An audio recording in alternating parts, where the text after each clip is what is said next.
Between that period and 6 months, we were so legal, it was a crying shame. Or we had standoffs, but we didn't have no shootout yet. The discipline organized back, and the law we knew.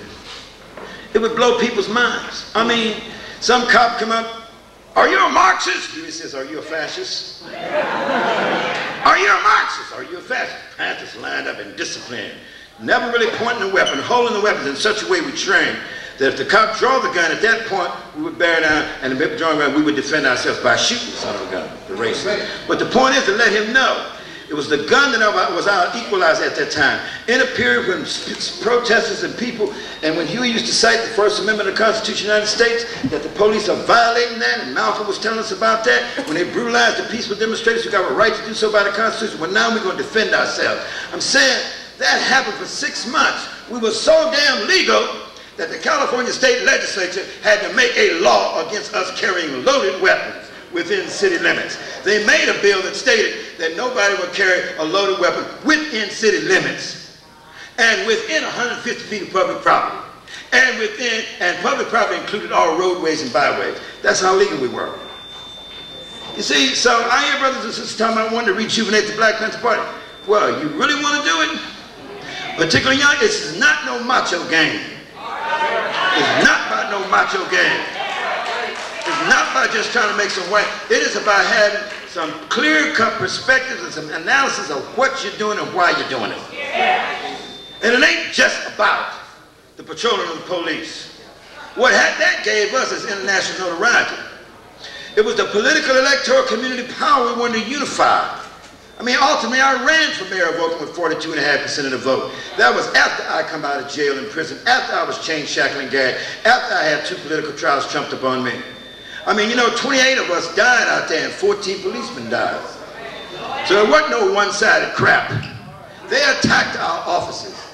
They attacked every Black Panther Party office in the United States of America, particularly in the year of 1969.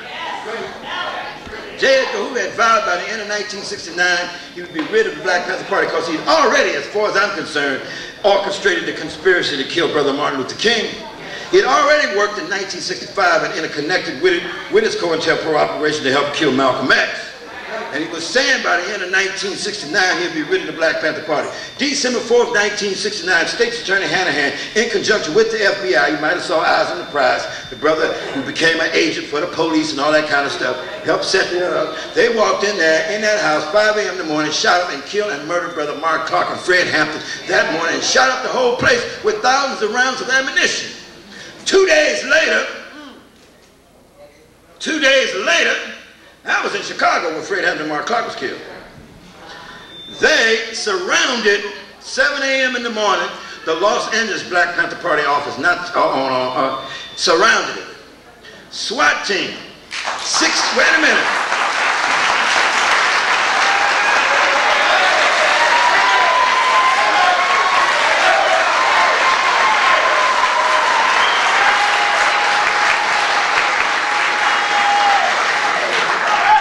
Two days later, after Brother Mark Clark and Fred Hampton were killed, they surrounded the Los Angeles Black Panther Party office. They blocked off all the streets. But you see, while I was in jail, being an old architect and a designer and a builder, I knew what was getting ready to happen. So I'd sent out all the drawings through my lawyer on the legal paths, how to sandbag every Black Panther Party office, how to take a half-inch piece of steel, have the porch shootout holes cut in and bolted to a 3/4-inch piece of plywood, how to find the joists in the ceiling, get the heavy-duty hinges, put the hooks here, raise it up, so if the police start swooping and you sandbag all the way up to the window, knock the hooks off, let the women come down, and stand your ground, because we got a right to defend ourselves if they attack our office. You know what happened that day? The police surrounded, SWAT team. 4 of them brothers in there were former Vietnam vets and walked off the front lines of Vietnam and decided to join the Black Panther Party. There was 8 brothers and 8 sisters, 16 party members all together that day, December the 6th, in the Los Angeles, California Black Panther Party office, 1969. Downstairs, we had a 2-story scene. A lot of desks were down there. What the party members did is stack the desks up in an aisle that run 50 feet back. You know, when the police said they was going to batter ram the door, you know, when the police come in, you know, like you see on TV, they like to come in. When they batter ram, some will go this way and some will go this way, taking cover. Them brothers from Vietnam had stacked them desks up there too high.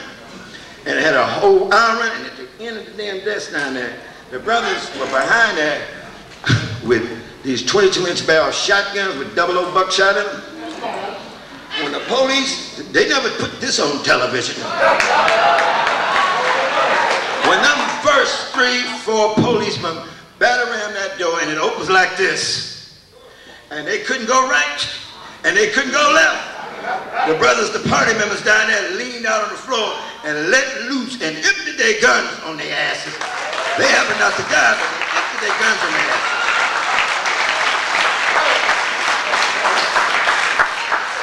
Because we gave the order that the racist pig power structure, we don't give a damn if the Ku Klux Klan, some white Aryan group, or the racist police department come here attacking our, we got a democratic human right to have an office with information, newspaper, freedom of press, to organize and educate our people, to have our breakfast programs, to have our free health clinics, etc., etc., etc., that organize our people. And if you're going to come in here shooting and brutalizing us, then we defending ourselves, the ballot or the bullet, just like Brother Malcolm X said. And we put it in motion.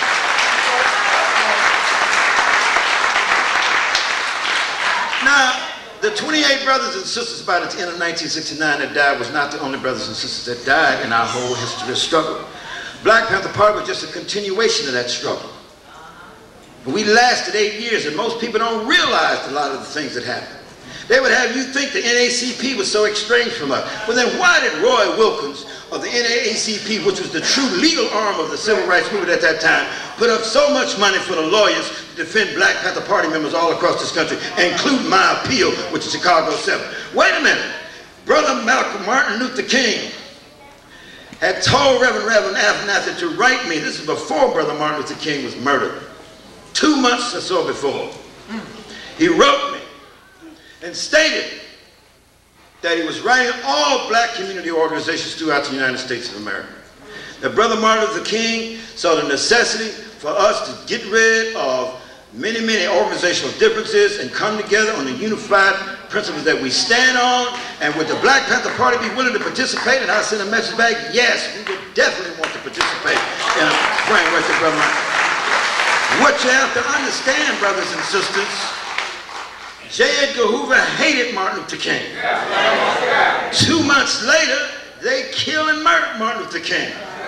The very memorandum, when you read the Freedom of Information Act COINTELPRO documents, J. Edgar Hoover had directed his FBI agents in this country to do anything, disruptive, whatever, to stop any kind of black messiah of any kind.